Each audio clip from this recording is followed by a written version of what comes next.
Bahasa asing yang kamu bisa apa? Siap, bahasa Inggris. Selain Inggris? Siap, bahasa Rusia. Beginilah kabar terbaru seorang casis berparas cantik jago dua bahasa asing yang sempat menyedot atensi sejumlah petinggi TNI semasa seleksi. Kemampuannya seketika memukau para komandan lantaran dapat berbahasa Inggris dan Rusia dengan begitu fasih.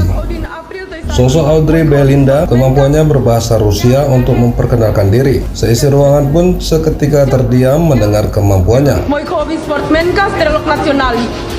Меня хочу, kaya Ania, umenya mama papa, spasiba, хорошо. Setelah menempuh perjalanan dan perjuangan yang tak mudah, kini ada kabar terbaru, gadis cantik dan berbakat itu telah sukses menjadi taruni AAL. Seperti apa kabar terbarunya saat ini? Simak ulasan selengkapnya berikut ini.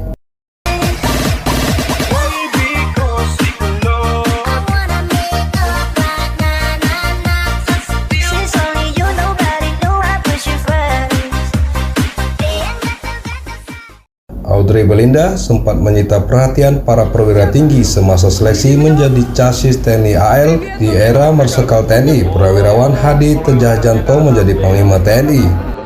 Belum lama ini sosoknya kembali muncul ke publik. Jika terakhir kali viral pada semasa casis, kini sosoknya justru tampil dengan memukau. Dalam tayangan video, gadis cantik Audrey tampil berseragam AAL Taruni Akmil dengan sejumlah medali.